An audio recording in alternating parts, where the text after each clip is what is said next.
Hellblazer podcast.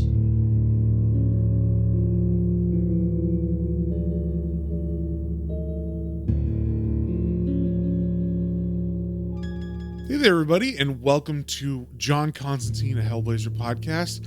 And today we're going to do something a little different. I've actually been talking with one of the patrons, and we thought it might be cool to actually discuss the story arcs that we just finished in the podcast. So today we're going to be discussing the whole first 22 issues of Hellblazer. So I guess we should just get straight into it. Why don't you introduce yourself? Hi, Matt. I'm Hoku. I'm a longtime listener, first time calling in, I guess you could say. Well, nice. Why don't you tell us how you got into comics and specifically John Constantine? Okay, well, from when I was a kid, I really liked comic books. I grew up just buying any issue that I could of anything. Most of it was Batman, Wonder Woman, Aquaman. I actually dug Aquaman back in the day. I thought he was pretty cool, even though I know most people think he's lame, but I actually thought he was a cool character back then. And he is now, of course, with Jason Momoa. He's even more cool. But Oh yeah, with Jason Momoa playing him, he's way cooler than he was before. yeah, I mean, random issues. I was never collecting them issue by issue, so I would just find an issue, read it, not know what it was about most of the time, just being like, oh, these characters are so cool. Like I had no idea who Azrael was when he took over for Batman. I just thought Batman was in this like crazy outfit, and I couldn't understand what happened. Like I didn't even know about What, his back's broken? right. I didn't even know about Bane or any of that stuff when I picked up like one of those issues. I was just like, why is he dressed up like he's Shredder? So started out a DC fan, then started devouring Marvel later on when they printed out like Ultimate X-Men and Ultimate Spider-Man and Ultimate Avengers. Before that, I hadn't really known much about Marvel, mostly stuck with DC. So that was my foray into Marvel, and then continued more into Marvel, I would say. And then I mostly got trades. I didn't really do issues anymore. And over time, it's just been more and more difficult to collect comic books just because I've moved around a bit. It's hard to drag your collection with you. Oh, I feel ya. I know exactly what you mean. Yeah. So when I found your podcast, and actually one of the first issues or episodes I ever listened to was Hush, which I think was your first one, right? Yeah, that one's our first one, and man, it's so bad. But you got to start somewhere, I guess. It was a few episodes in. I think it was like your first five or so. And when I was looking through, I was like, Hush, I know that one. I haven't like actually fully read the whole thing. Let me listen to that and see if I can like catch up. And from there, I would be like, oh, I've read that. Let me see what they think about it. Or I've never read that. Let me see what they say about it. And Yeah. that's kind of where it started, was with the main Planes, Trains, and Comic Book podcast. So Oh, nice. Well, so anyone who doesn't know, I do have a couple other podcasts. One of them is called Planes, Trains, and Comic Books. That was my first one with my buddy John. And in that, we just kind of break down story arcs kind of at random. It's not themed like this one or my Swamp Thing podcast. So we were doing that original one, and then I got the idea to do this whole read my favorite series issue by issue and just try to go through them. So I initially started with Swamp Thing because I love that series, and then branched off into Hellblazer, so that's what she's referencing there. But specifically, Hoku, what was your introduction to the character of John Constantine and the overall Vertigo world, which is the imprint that DC has for the more mature titles that they published in the 90s and 2000s? I would say, like, in my late teens, I found Sandman, like, way after it had ever come out. And I was obsessed with it. Obsessed with it. Absolutely obsessed with it. Of course. And in the first few issues, I got it by trade. So in the first trade, when Morpheus is looking for his stuff that was taken from him, he meets a guy named John Constantine. And I didn't think anything of it. I was like, oh, a guy named John Constantine. He seems kind of like a dick, but he's funny and helps him out a little bit, find his sand and everything. And then the series moved on. Never really thought about that character ever again. And then a movie came out starring Keanu Reeves called Constantine. Hell yeah. And I was like, oh, this is a cool movie. Very, angels versus demons, very, religious themed, but stoic character. Still didn't really make the connection there because I'd actually forgotten about John Constantine being in Sandman at that point. So I was just like, oh, Constantine, that's a cool movie, cool effects, interesting story. And then through your podcast, when you started the Swamp Thing part, and there's a character introduced called John Constantine, all of a sudden it clicked that the character from Sandman was the character from the movie, was this character in Swamp Thing. I was like, he's been here the whole time. He's been in your life for a very long time. You just didn't know it. He's the same guy. It was the whole, Einhorn. There's Finkel. Finkel is Einhorn. So, well, nice. That's a very cool way to start and get introduced to Constantine. So, well, let's just get straight into this. We're gonna do, like I said earlier, we're gonna break down the first story arcs of Constantine, the first 3 ones specifically. Which, if you're reading them in the trade form, they are Volume 1 is Original Sins, Volume 2 is The Devil You Know, and Volume 3 is The Fear Machine. And the first thing I wanted to bring up is like this first story arc of Constantine in Original Sins. We'd only seen John before in Swamp Thing in the Alan Moore run, and he wasn't really a fully fleshed out character. He would just kind of come in and then disappear as needed in the story, and then he was always mysterious. So with this first story arc, like the first 2 issues of Original Sins, I mean, you're getting one of John's friends, Gary, getting possessed by a demon, and then John using his friend as bait, and also like basically getting his friend killed from that.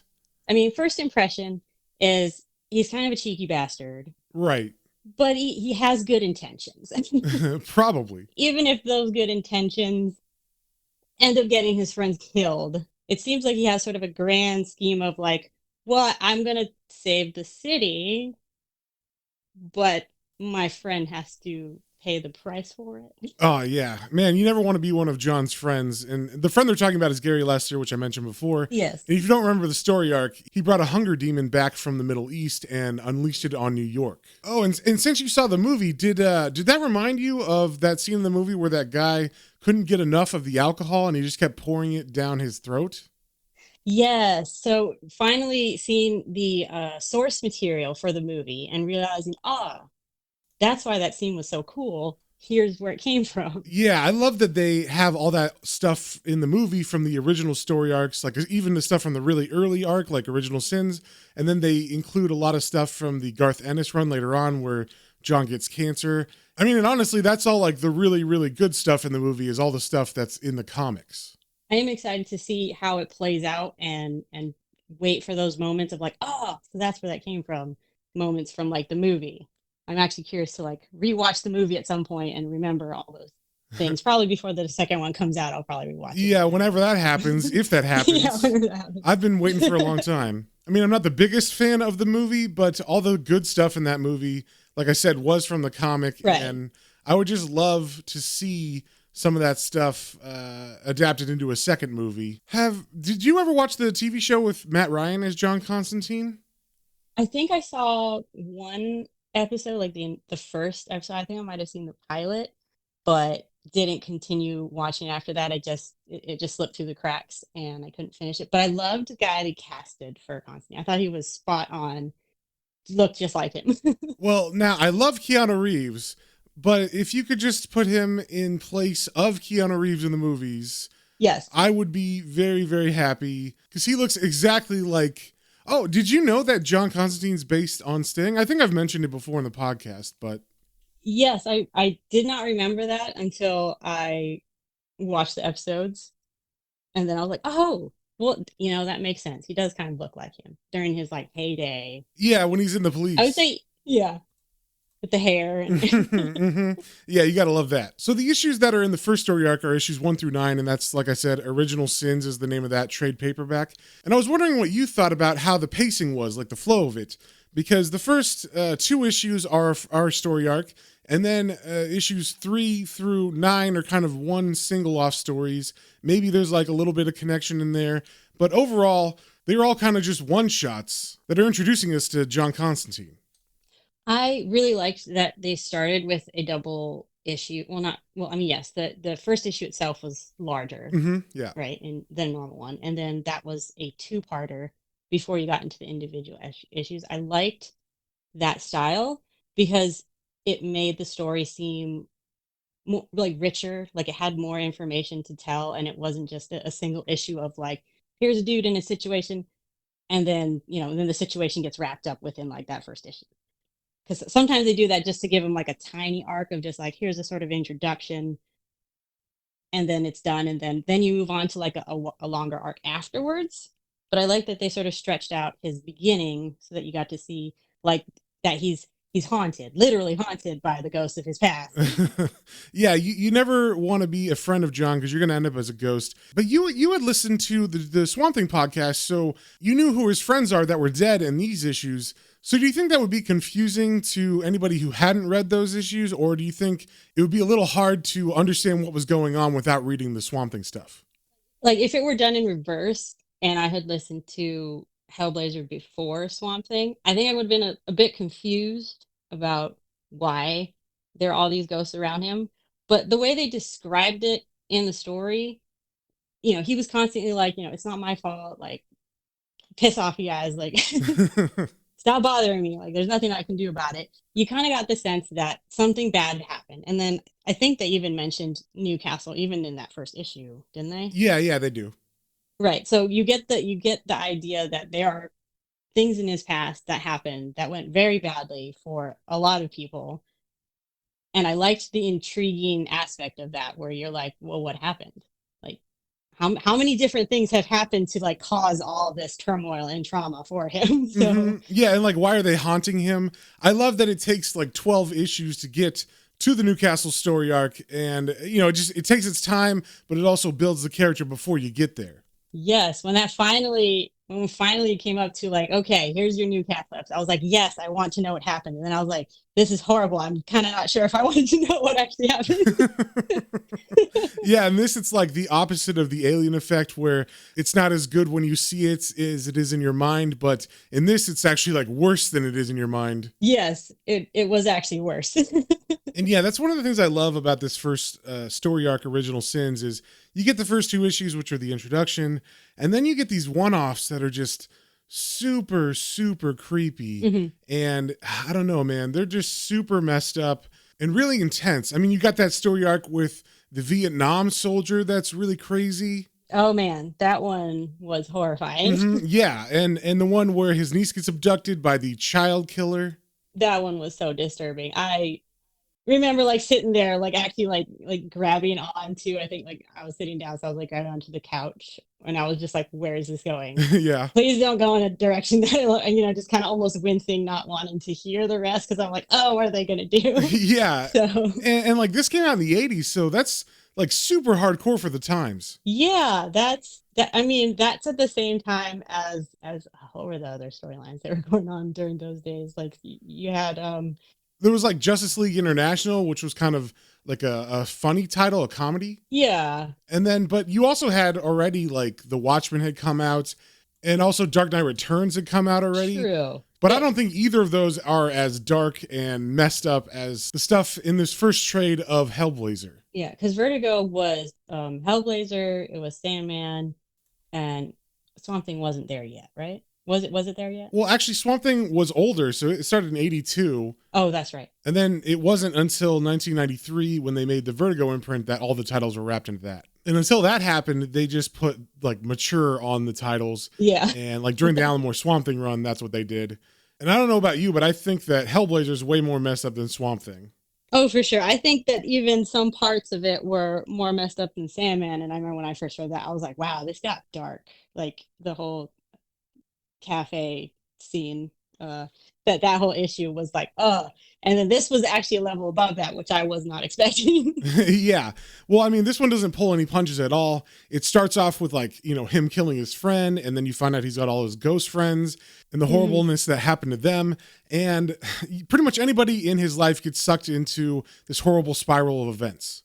Right. And he drinks and he smokes. He's not Superman. He's not even like Batman, where you can kind of like respect his decisions to be like standoffish and not want to make friends with him. You're like, oh yeah, he's kind of he's not like a bad guy, but bad things happen because of things that he does. Yeah, for sure. Choices. Oh, he makes the worst choices. I mean, maybe if he made more wholesome choices, the world would end or something like that. Hmm. You know, the world is not black and white. Sometimes it's a little bit gray. You know what I mean? You know, it's funny. I was thinking that uh, he actually reminds me a lot of Giles from Buffy, in that he does Oh crazy man, shit in his totally. Yes. right. Yeah, they were totally channeling him. Absolutely, like the younger punk days where they just kind of messed around with demonic stuff, and then bad things happen. So he tries to correct that by becoming a watcher, and then guiding teenagers to stop evil. But he still has that whole dark side inside him, and under layers that most people don't see until time goes on. Then you're like, oh man, he's gotten into some deep shit. Yeah, like I always loved that character, and I always wish that they could explore him more, like that dark side of his past. But unfortunately, it's not called Giles the Vampire Slayer, it's Buffy. Right. I would have loved to have seen a Ripper spinoff. Oh, yes. That would have been amazing. Well, actually, it probably would have just been John Constantine, because that sort of would have like totally matched. Maybe Constantine changed his name and moved to America.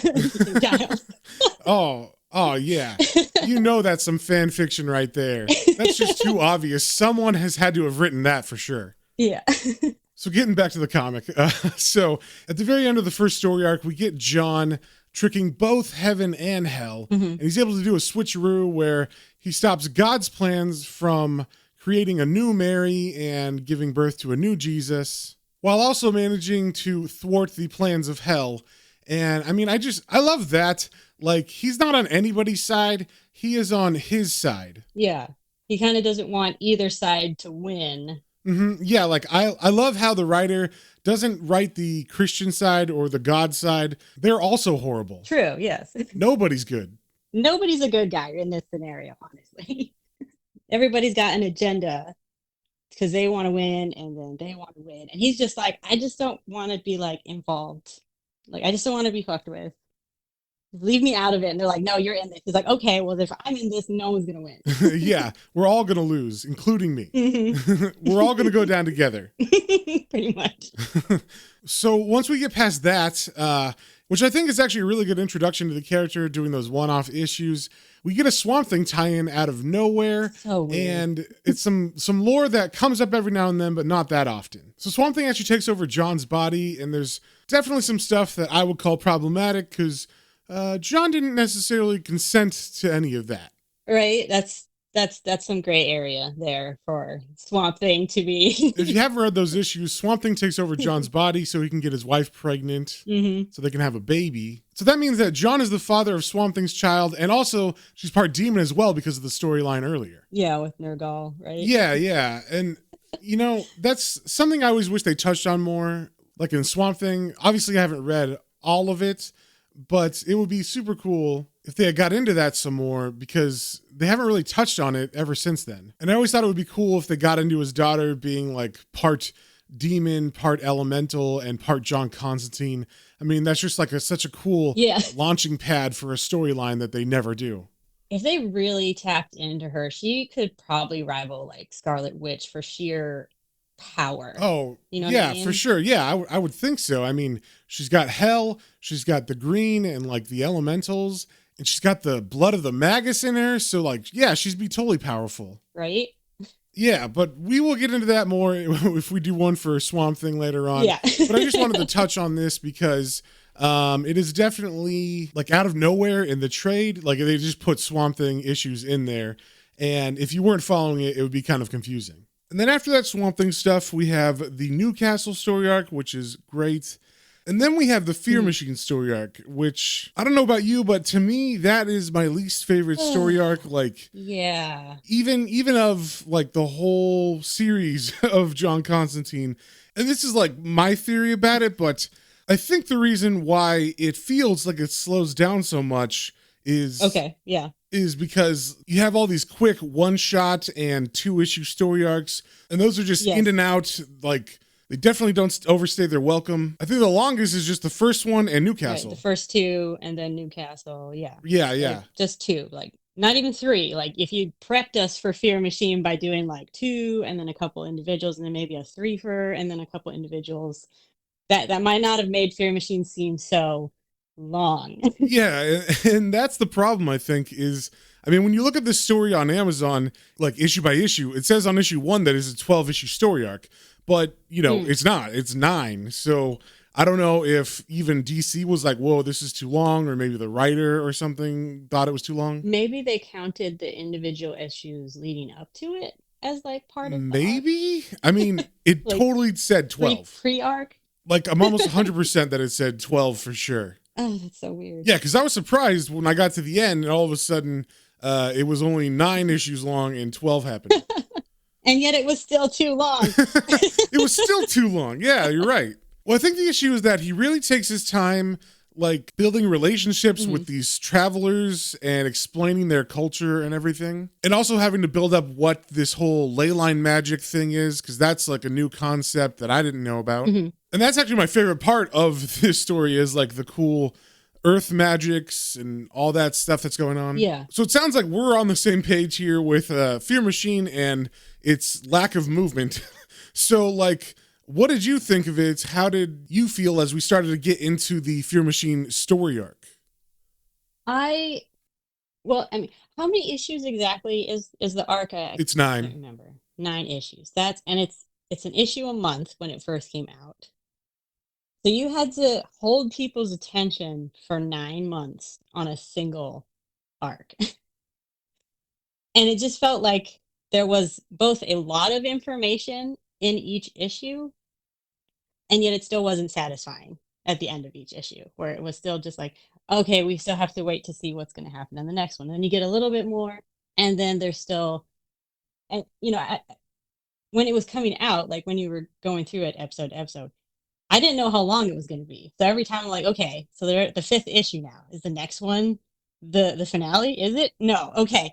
Is the next one the finale? No. Okay. Like it just kept going. And while I mean, there were parts like, say, the letter that John got, where what was her name again? The letter. Are you talking about Zed? The letter that he got from Zed. Yes. Because he went to find. So he went to go find what's her name? Mercury. Her name's Mercury. Mercury. Yes. Oh, it wasn't And Zed. It they was went Marge who was to- sending the letters. Yes, because they went to Ireland. No, Scotland. They went to Scotland. Scotland. Yeah, sorry. They went to Scotland. He went to go find Mercury.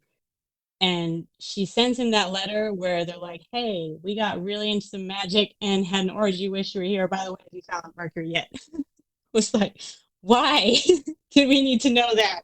There could have been more prevalent information that we were learning about besides what you guys are doing, on your freaky parties. Yeah. Well, it's hard because I think he was trying to build this air of community up, like, because Marge and Mercury, they're in the series longer than just in this arc. They could come back later, and I really like them when they come back. And also, he's like introducing the concept of what travelers are to Americans, because this is an American comic, Right. and like we don't really have travelers like per se. I mean, not at least like they do in England or in Europe in general. So that's why. I mean, now of course there's the whole van life thing, but back then I'm assuming it wasn't such no, not at all as And prevalent. Or if it was, the closest I could think is that like someone who follows the Grateful Dead around or something. right. But still, that's just like a tiny niche. It's not so much a movement as it is like groupies, right? Right. I don't know if I'd call it groupies, but just fans of the Right. band. I mean, I get that he was trying to establish this community, but he spent a lot of time with them. And then occasionally we'd get some more information about the whole GOAG and all of the actual like demonic side of it that they were trying to work on with, Right. Yeah, with the Fear Machine. with the actual Fear Machine. So I get establishing the community, but maybe 1 or 2 issues on that No, yeah, I hear you. would have been fine. Oh yeah, I hear you. Because Like I said, this is my least favorite arc. it's just every time they were cutting back to them, I'm like, I would like to know more about the actual Fear Machine, please. Can I hear more about the actual Fear Machine and where it is and what it means And what exactly does and it who's do? in charge of it? Exactly. Like, I get that you're trying to make people. Even at the end of it, I'm not even 100% what happens at the end of this story arc. Yeah, I still don't get what the whole end game was. Was it to make everyone crazy? Or So the idea, I guess, so this is from what I gather, my interpretation. So originally you have the GOAG, which is like the sect of Masons, Mhm. right? The separate secret sect. They worship Right. the male energy of the earth, which is called Jalakantiliokin, right? I'm glad you said his name because I could not remember how to say it correctly. Yeah. I mean, I don't even know if I'm technically saying it right. That's just how I say it. Yeah. So they're trying to raise him to cause fear throughout the land. And you know what? Wait. Step back. There's actually two things going on here I need to talk about. Right. And that's why this is so confusing. So there's the company that is using the fear machine to create civil unrest. And then there's the secret organization inside of that organization that is knowingly trying to raise the god Jalakantiliokin. Right. And on top of that, I don't really know exactly what the end game was. Like, it's not super clear to me still.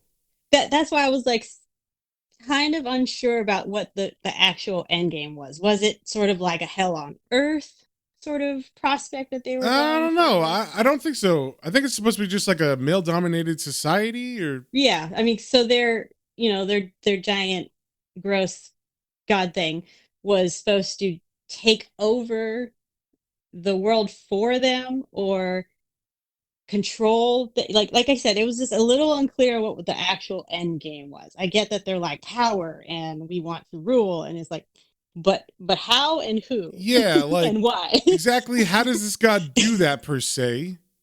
And the other thing that's confusing is this company is taking the fear out of mental patients Mm-hmm. and is putting him in this prison, which is forming that giant blob of fear that Mercury has to fight. Right, the gross thing. Right, but that is not Jalakantiliokin. That is the food for Jalakantiliokin. Oh, yeah, Yeah. I mean, misheard that. It was confusing to me as I was reading it. So, I mean, I probably got it mixed up when I was explaining it. And like only now after I've read it a couple times, gone through it, it's definitely there's like 10 things going on at once. And that's probably why it feels like it slows down, really. Mm-hmm. Because there's like a lot of things going on. And if he just simplified that part of it, like maybe the GOAG people are part of the Fear Machine people, and they're not like a separate sect all trying to use the energies, you know? Yeah, I think it was sort of like the layers in the layers. So you have like the secret society, and then there's the secret society, and then there's the secret society. Yes, exactly. The levels of like, this, but I know this, and then the guy at the top knows everything. But it's just him, like just him. But he had like just a few other people. Yeah, that he still like seriously, it's just him, and one other guy he's like reporting to. It was just like, so you had like the slow moments with the caravan and the travelers, and then you had these sort of punctuations of like information that you got little tidbits of, and then right at the end they slam everything in your face and then it's over, and I was like yeah, like that's why I was like, maybe there was like a bunch more issues and they just told him, you got to wrap this shit up or something. And then he just like did it. But like that ending always confused me. Like it comes out of nowhere, like even when I was reading it. And then not only is there a lot of moving parts, but also the ending isn't really fully explained. Like, okay, so Zed and Marge raised the female energy by having sex with John. Right. And then and the egg. Oh yeah, the egg. That imagery is like crazy. Like if you didn't just listen to me reading them, if you read them for yourself, I think everybody would have a hard time explaining what's going on because a lot of it's open to interpretation, and it's definitely not 100% clear what's going on. I am grateful that on the YouTube version, you do have, in addition to the cover, like 2 pages of like usually just 2 random pages, but sometimes, and if you do this on purpose, thank you so much, you pick some spots where when you're trying to describe it, I'm still looking at it and being like, I would never be able to describe, like the giant eyeball fear blob thing. Yes, yeah. When you were describing it, I'm staring at the picture of it and being like, how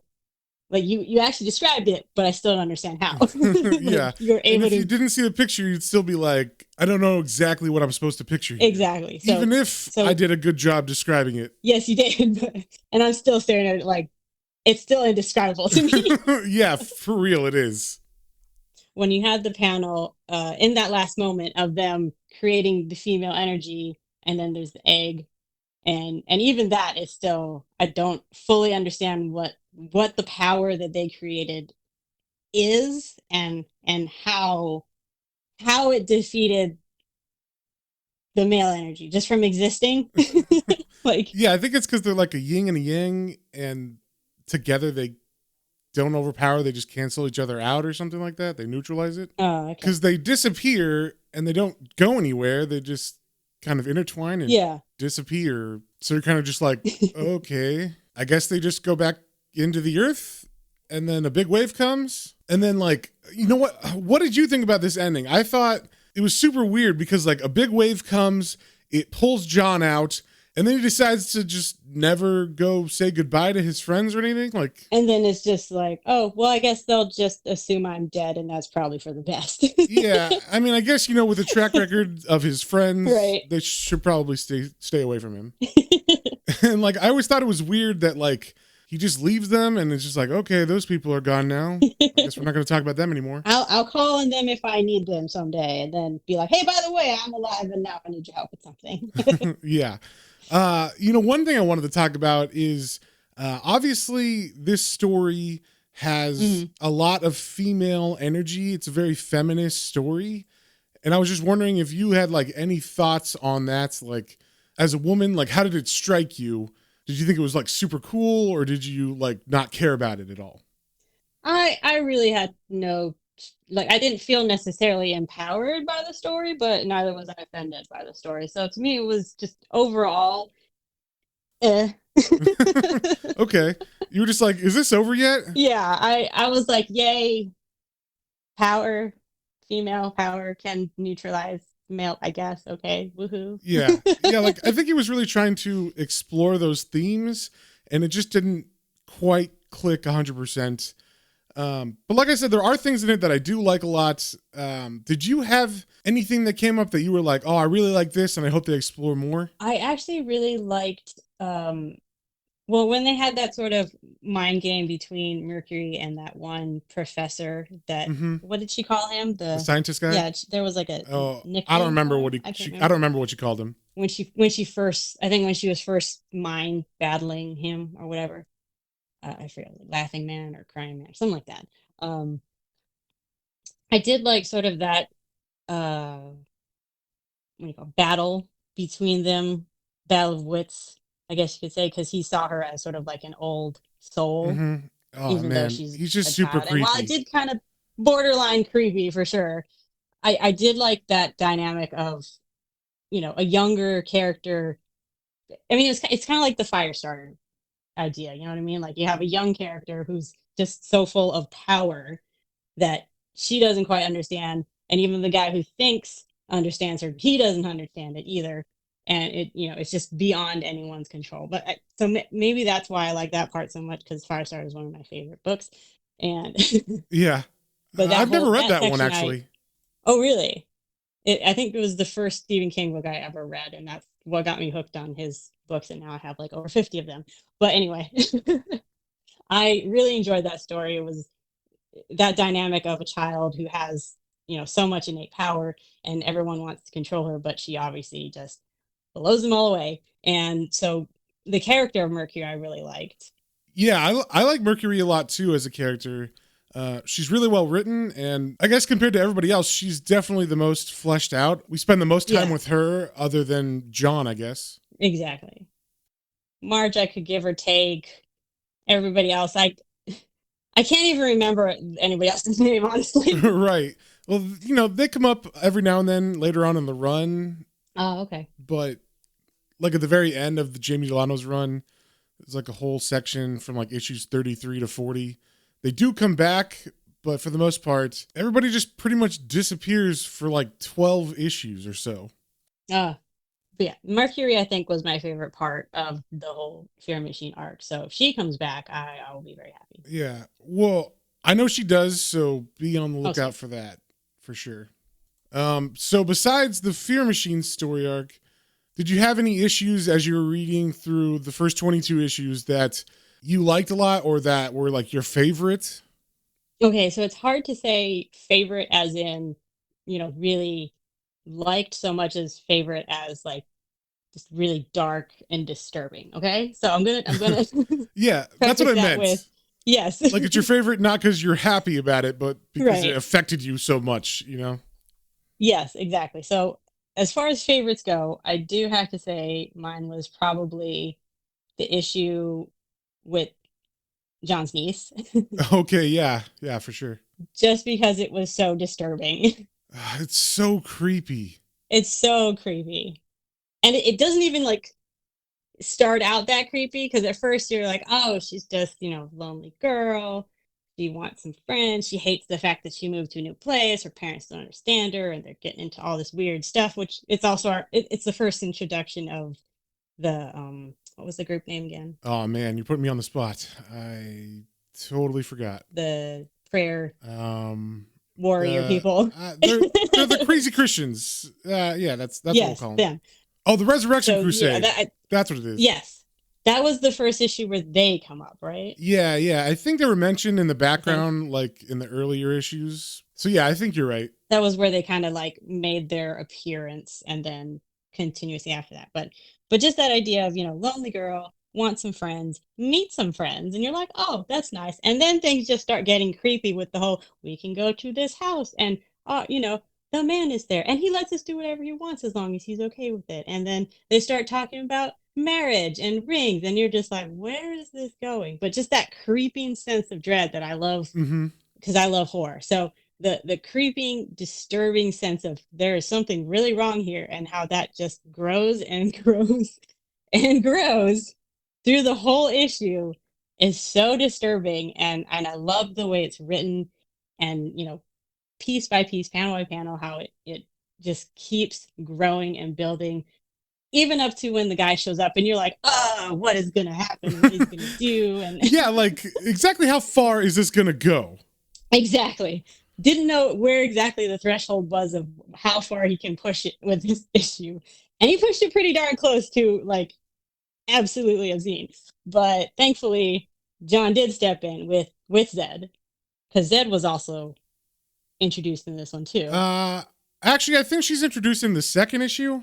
Was it the second one? Oh, that's right, because that's when he. Well, actually, you know Yeah. what? It's in the third issue that she is introduced because this was number 4, and in this one she already knows John because they've already slept together, and she goes to John's sister's house with him, just kind of tagging along. That's right. I get them confused. It's kind of blurring together a little bit. I've read them a bunch, so that's the only reason I know.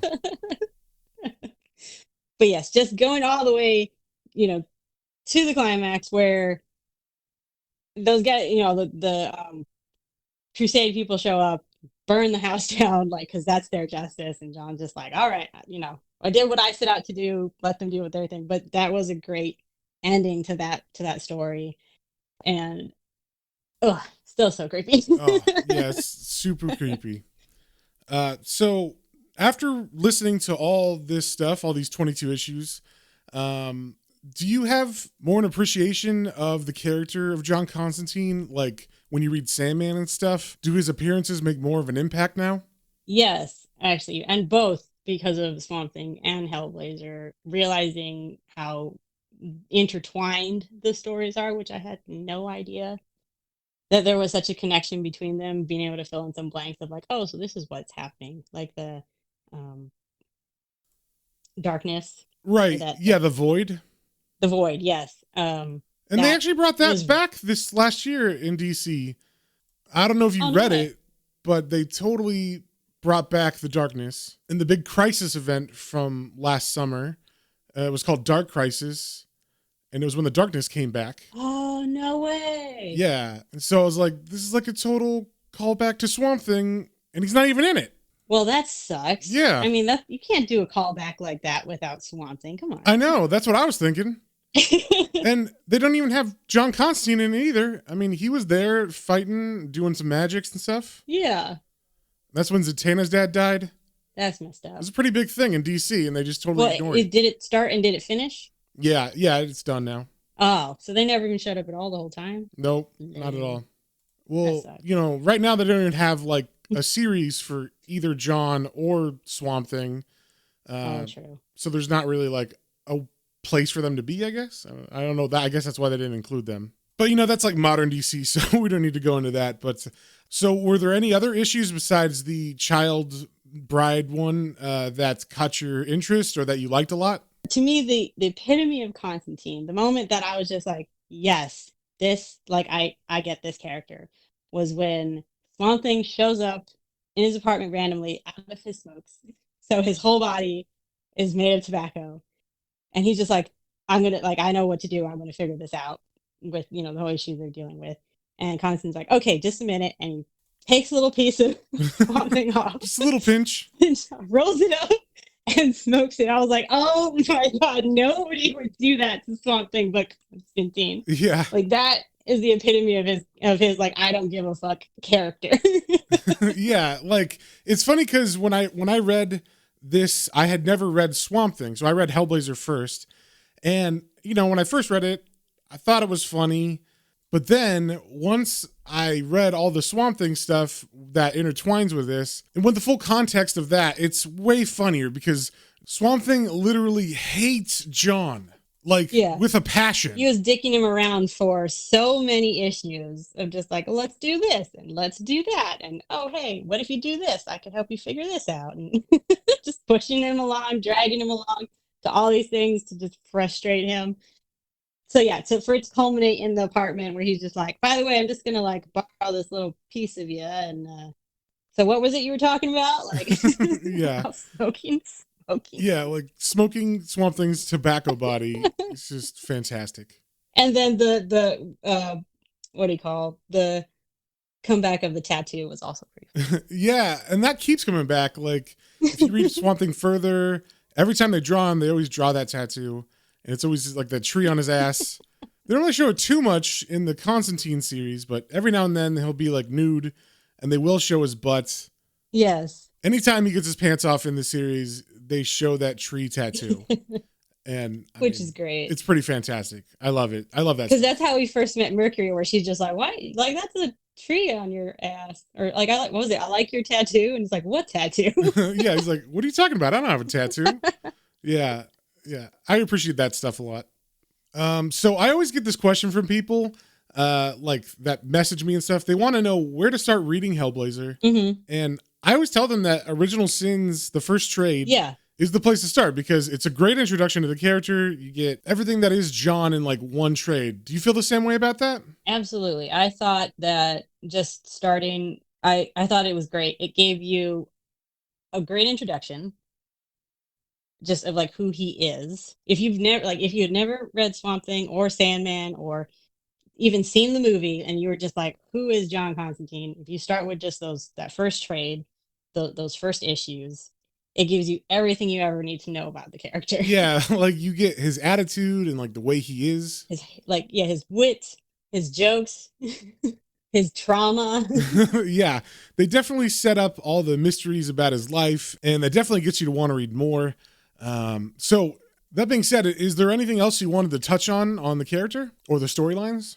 Well, I want to say that like having never known who he was before listening to the podcast, because all I knew was he's just some guy.